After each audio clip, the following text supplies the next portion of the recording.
రాజన్న సిరిసిల్ల జిల్లా సిరిసిల్ల ప్రెస్ క్లబ్లో ఈరోజు కాంగ్రెస్ నాయకులు మీడియా సమావేశం ఏర్పాటు చేశారు. ఈ సందర్భంగా వారు మాట్లాడుతూ మాజీ మంత్రి కేటీఆర్ ప్రాతినిధ్యం వహిస్తున్నటువంటి సిరిసిల్ల వస్త్ర పరిశ్రమకు మీ బ్యాంకు ఖాతాలో డబ్బులు జమ చేస్తామని చెప్పి టోకెన్స్ ఇచ్చి ఎగనామం పెట్టినటువంటి కేటీఆర్ ఎగనామం పెట్టినటువంటి మాజీ ముఖ్యమంత్రి కేసీఆర్ ముందుగా చేనేత వస్త్ర ఉత్పత్తిదారులకు మరియు పద్మశాలి సమాజానికి క్షమాపణ చెప్పాలని డిమాండ్ చేశారు. బీఆర్ఎస్ పార్టీ జిల్లా అధ్యక్షులు తోట ఆగయ్య గారు మొన్నటి రోజు విలేకరుల సమావేశం ఏర్పాటు చేసి పొన్నం ప్రభాకర్ గారి పర్యటన పైన నేత పరిశ్రమకు సంబంధించినటువంటి విషయం పైన మాట్లాడినటువంటి విషయాలను ఈరోజు పత్రిక ముఖంగా మరియు విలేకరుల media and electronic and print media ముఖంగా మళ్ళీ వాటికి సంబంధించినటువంటి వివరాలు కొన్ని చెప్పి వారికి ఏమాత్రం విజ్ఞత ఉన్నది అనే విషయాన్ని తెలియపరచడానికి ఇప్పుడు కూర్చోవడం జరిగింది.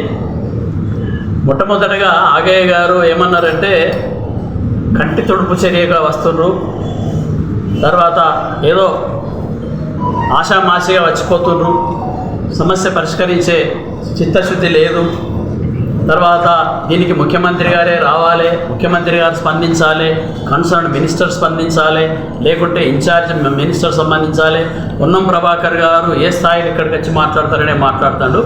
అసలు ఆయన ఒక సీనియర్ రాజకీయ కార్యకర్తగా పరిణతి చెందిన ఇదివరకు అందరూ అనుకున్నారు, కానీ ఏమాత్రం రాజకీయ పరిణతి చెందలేదు అని మొన్నటి మాటలు బట్టి తెలుస్తా ఉంది. పొన్నం ప్రభాకర్ గారు ఈ జిల్లాకు సంబంధించిన ముద్దుబిడ్డ, కరీంనగర్ జిల్లా బీసీ ముద్దుబిడ్డ. ఆయన బీసీ సంక్షేమ శాఖ మంత్రిగా ఉన్నారు. బీసీ సంక్షేమ శాఖ మంత్రి నేతకు సంబంధించినటువంటి అంటే మన నేత పరిశ్రమకు సంబంధించినటువంటి నిధులన్నీ కూడా ఇప్పుడు ఈ వస్త్ర పరిశ్రమ ఏదైతే ఉత్పత్తి చేసి ప్రభుత్వం తీసుకుంటుందో దానికి ఇచ్చేటువంటి నిధులన్నీ కూడా బీసీ సంక్షేమ శాఖ మంత్రిత్వ శాఖ ద్వారానే జౌళి శాఖకు వెళ్తాయనే విషయాన్ని ఆయనకు తెలియక మాట్లాడతారు. తెలియని మాటలు మాట్లాడతారు. కేవలం ఏదో ఆ మాట మనం మాట్లాడినాం కదా, ఖండించినాం కదా, విమర్శించినాం కదా అని మాట్లాడతారు. అది తప్పు. పొన్నం ప్రభాకర్ గారు మంత్రివర్గంలో కీలక భూమిక పోషిస్తూ గౌరవ ముఖ్యమంత్రి గారు ప్రభుత్వం ఏర్పడ్డ తర్వాతనే వెంటనే ఈ యొక్క పద్మశాలి రాష్ట్ర వ్యాప్తంగా ఉన్నటువంటి నేత పరిశ్రమ మీద ప్రత్యేకమైనటువంటి దృష్టి పెట్టి ఎందుకంటే వ్యవసాయం తర్వాత నేత పరిశ్రమ కాబట్టి నేత పరిశ్రమకు 365 రోజులు పని కల్పించాలి, వస్త్ర పరిశ్రమను ఆదుకోవాలనేటువంటి సంకల్పంతో అనేక మార్లు అధికారులు మంత్రివర్గ సహచర సభ్యులతోని గౌరవ ఫైనాన్స్ మినిస్టర్ ఉప ముఖ్యమంత్రి గారితో అనేక మార్లు చర్చలు జరిపి ఒక కొలిక్కి తీసుకొచ్చేటువంటి సందర్భంలో తర్వాత పెండింగ్ బిల్లులు ఏదైతే గత రాష్ట్ర ప్రభుత్వం చేసినటువంటి రాష్ట్ర ప్రభుత్వ జౌళి శాఖ మంత్రి గారు గత ముఖ్యమంత్రి గారు చేసినటువంటి తప్పులన్నీ కూడా కప్పిపుచ్చుకోవడానికి ఈ మాటలు మాట్లాడతారు. ఎందుకంటే పోలింగ్ కంటే 15 రోజుల ముందే ఒక 17,000 కోట్ల రూపాయల బిల్లులు ఇతర ప్రాజెక్టులకు మళ్లించడం జరిగింది. అంటే బిల్స్ పేమెంట్ చేసేది. ఇదే కేటీఆర్ గారు ప్రాతినిధ్యం వహిస్తున్నటువంటి జౌళి శాఖ నిర్వర్తిస్తున్నటువంటి కేటీఆర్ ప్రాతినిధ్యం వహిస్తున్న సిరిసిల్లాలో నేత పరిశ్రమకు టోకన్లు ఇచ్చి మీకు పైసలు ఇస్తాం, మీరు మీ ఖాతాలో జమ అయితే అని చెప్పి టోకన్లు ఇచ్చి ఎగనామం పెట్టినటువంటి కేటీఆర్ గారు, టోకన్లు ఇచ్చి ఎగనామం పెట్టించినటువంటి కేసీఆర్ గారు రాష్ట్ర ముఖ్యమంత్రిగా మొట్టమొదట చేనేతర వస్త్ర ఉత్పత్తిదారులకు పద్మశాలి సమాజానికి క్షమాపణ చెప్పాలని చెప్పి తెలియజేస్తా ఉన్నాం. ఎందుకంటే వారి ప్రభుత్వంలో ఈ బకాయిలన్నీ ఆగిపోయినాయి. వారి ప్రభుత్వ కాలంలోనే కరెంటు బిల్లులు తడిసి మోపడైపోయినాయి. వీళ్ళు అపారమైనటువంటి నమ్మకం విశ్వాసం పెట్టుకొని వస్త్రోత్పత్తి చేసి వితౌట్ పేమెంట్ ఇచ్చి పేమెంట్ వస్తుందని ఆశతోని చూసేది. ఇంకా పేమెంట్ ఆర్డర్ పర్మిషన్ లేకున్నా కానీ ఇంకా వస్త్రోత్పత్తి చేసిరనే విషయం బయట తెలుస్తూ ఉన్నది. అంటే ఆయన మీద ఉన్న నమ్మకంతో నీ మీద ఇంత నమ్మకం పెట్టుకొని మీరు ఈ మన టోకన్లు ఇచ్చి బిల్లులు ఎందుకు ఇవ్వలే?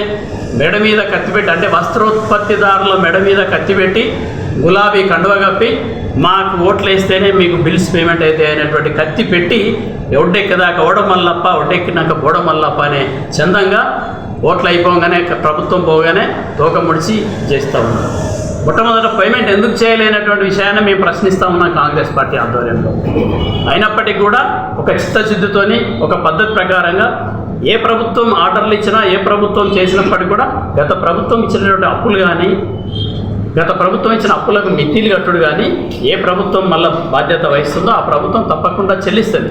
ఆ చెల్లించడానికి ఖజానా మొత్తం ఖాళీ చేసి వట్టి ఖజానా వట్టి ఖాళీ సందుగులు ఖాళీ డబ్బాలు అప్పచెప్పిపోయినటువంటి ఈ ప్రభుత్వం చేసినటువంటి నిర్వాహకంతో మళ్ళీ ఆర్థికంగా పరిస్థితిని ఈ రాష్ట్రంలో మరి మెల్లమెల్లగా సర్దుబాటు చేసుకుంటూ వీళ్ళ పేమెంట్ తప్పకుండా చేస్తామనేటువంటి దాంట్లో పలుమార్లు మన ఇక్కడ ఉత్పత్తిదారుల సంఘం తరఫున అందరూ కూడా పలుమార్లు గౌరవ బీసీ శాఖ మంత్రి గారి దగ్గరికి, గౌరవ మన చేనేత జౌళి శాఖ మంత్రి గారి దగ్గరికి, గౌరవ మన ఇక్కడ ఉన్నటువంటి విప్ ఆది శ్రీనివాస్ గారిని తీసుకొని, మన ప్రాతినిధ్యం వహిస్తున్న కాంగ్రెస్ పార్టీ ఇన్ఛార్జ్ మహేందర్ రెడ్డి గారిని తీసుకొని అనేక మార్లు వీళ్ళు మనం ప్రతినిధులంతా కూడా హైదరాబాద్ వెళ్ళి మాట్లాడి రావడం జరిగింది.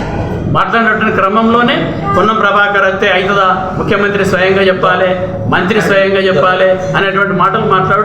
That is not correct.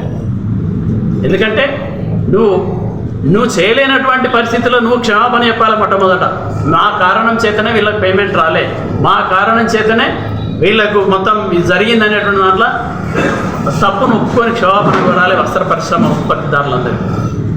ఇక అది కాక ముఖ్యమంత్రి స్వయంగా చెప్పాలి, ఆయన ఎవరు చెప్పేందుకు జౌళి శాఖ మంత్రి చెప్పాలి. మాట్లాడినటువంటి వ్యాఖ్యలు సరైనవి కావు. పొన్నం ప్రభాకర్ గారి మీద సమస్య పరిష్కారం కోసం కృషి చేస్తున్నటువంటి పొన్నం ప్రభాకర్ గారి మీద మాట్లాడడం ఆయన తగింది కాదు. ఈ యొక్క వస్త్ర పరిశ్రమను ఈ సమస్య ఇట్లాగే ఉండాలి అనేటువంటి అనుకుంటున్నట్టు ఉద్దేశంగా ఉంటుంది. దయచేసి మరొకసారి ఈ సమస్యల వస్త్ర పరిశ్రమ ఈ విధంగా కావడానికి గత ప్రభుత్వం అసలు వారు దీని గురించి మాట్లాడవలసిన అవసరం కూడా లేదు.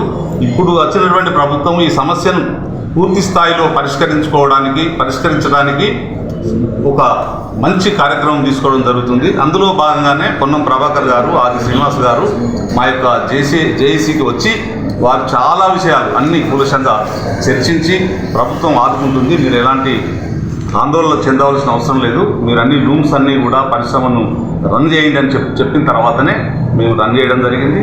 అందులో భాగంగానే మరునాడు ఈ టెక్స్టైల్ మేడం గారి దగ్గరికి, బీసీ గారి దగ్గరికి వెళ్ళమని చెప్పడం జరిగింది. దాదాపుగా బీసీ మేడం గారి దగ్గర మేము ఒక 30 మంది, ఇందులో అన్ని జేఏసీలో అందరూ పార్టీలు కావచ్చు, లేకపోతే అన్ని పరిశ్రమలకు సంబంధించినటువంటి ఆసాములు, కార్మికులు, యజమానులు, ఇతరత్ర అందరూ పరిశ్రమకు సంబంధించిన అందరం కూడా వెళ్ళి దాదాపు 3 గంటల సమయంలో అన్ని చర్చించడం జరిగింది.